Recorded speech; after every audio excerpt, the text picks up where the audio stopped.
Hello, my name is Benjamin Shelton, and I'm a student at Liberty University. I'll be presenting a presentation on the Picasso Company Case Study 2, Question 2, from the Labor Relations textbook for the class of Business 343.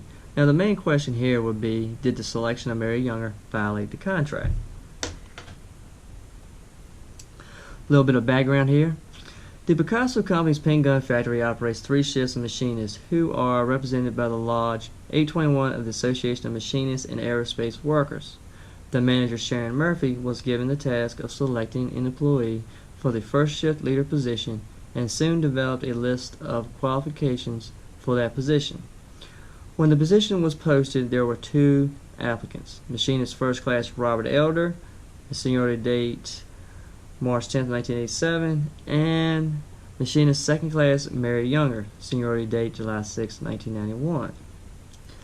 After her interviews with Elder and Younger, Murphy selected Younger for the first shift leader position. Consequently, Elder filed a grievance claiming the company violated the collective bargaining agreement by failing to give full consideration to Elder's seniority and qualifications, and by promoting the more junior employee. Now, the question at hand is whether or not Sharon Murphy violated the bargaining agreement contract.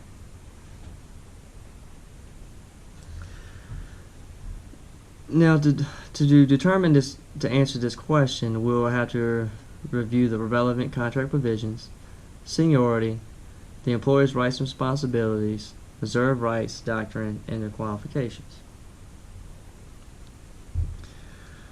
From the contract provisions in Section 20.1, when there are vacancies in classifications covered by this agreement, excluding leadership classifications, the corporation shall post on its bulletin boards a notice of such openings or vacancies indicating the rate of pay in order to afford employees an opportunity to qualify for such openings or vacancies on the basis of seniority and ability to perform the available work. In Section 20.4, it states, in filling vacancies in leadership positions covered by this agreement, the corporation agrees to give full consideration to seniority and the qualifications of employees in filling such vacancies.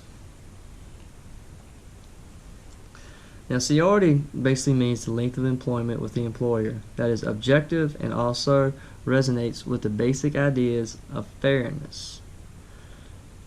Employer rights and responsibilities. Now, management's rights clauses embodied management's long-standing insistence on maintaining sole authority over traditional management functions such as hiring, firing, assigning work, determining job content, deciding what to produce, and where and how to produce it.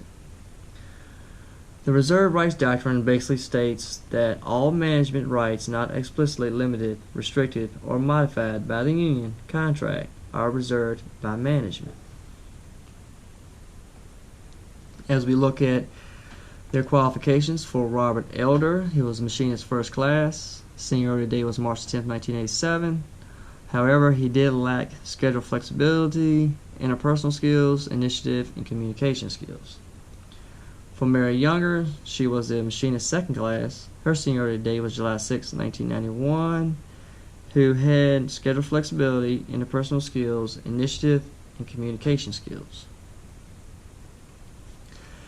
Now, as a human resource manager, the argument against the selection of Mary Younger did not violate the contract agreement involves reviewing the relevant contract provisions, seniority, reserve rights doctrine, and their qualifications.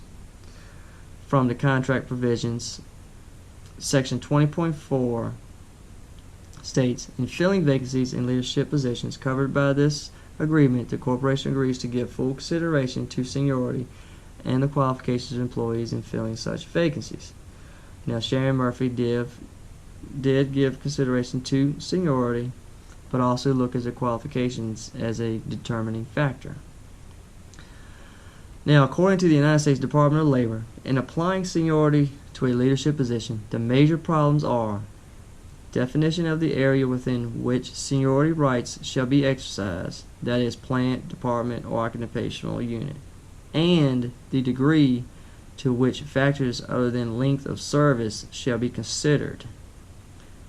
In general, according to the United States Department of Labor, the composition of any given labor force, the degree of similarity in operations and skills requirements of the various departments is the key factor in determining the type of seniority established. Now, seniority is a factor that may be considered by employers when making employment decisions, but it does not guarantee preferential treatment for senior employees. The employer determines whether and if seniority should determine employment decisions or the degree to which it will determine working conditions for employees. Even in workplaces that do not consider seniority in employment-related decisions, employers may still honor seniority in other ways, such as employee retention and employee engagement.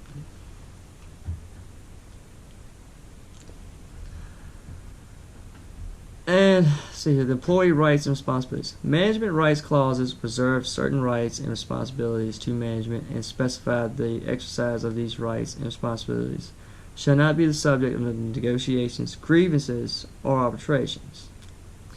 The truth of the matter is that there are no inherent rights, considering the actions by employers to exercise its rights that also impact the terms and conditions of employment of represented employees require, at minimum, notice and an offer to bargain.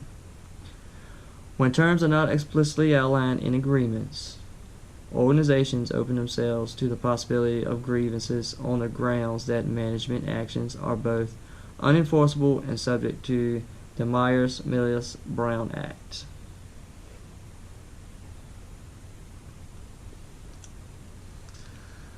Now, as applied, the reserved rights doctrine means that management is the acting party.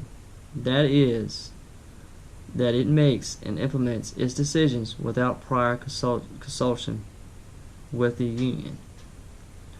Thus, under the reserved rights theory, management rights come not from the collective bargaining agreement, but from the pre-contractual property rights and the functional necessities of decision making.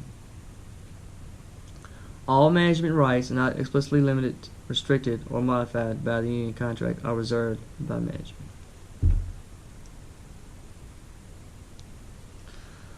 Now, for qualifications, this basically means that workers possess varying levels of skill and abilities, and a merit-based program will reward those who may have the most to offer the organization in the long run.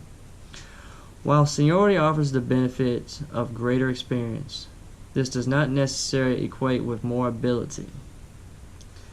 A less experienced worker possessing greater flair for innovation or creativity may be more likely to generate ideas that help the company move forward in the future. It helps in putting the most productive and competent person for specialized jobs.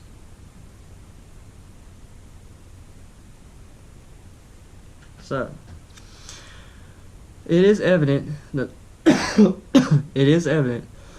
that the selection of Mary Younger did not violate the contract agreement under Section 20.4, which states the corporation agrees to give full consideration to seniority and the qualifications of employees in filling leadership positions.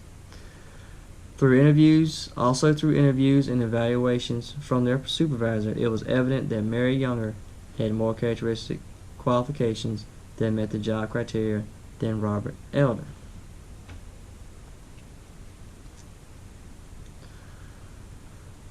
So finally, promotions are based on merit advanced workers who are best qualified for the position rather than those with the greatest seniority. When present employees are applying for a position, a worker's past performance is also considered, and an effective performance appraisal helps build trust within the organization. It also helps putting the most productive and competent person for specialized jobs. All employees are also encouraged to improve their performance as promotion is made on the basis of competence, capability, and efficiency. Thank you.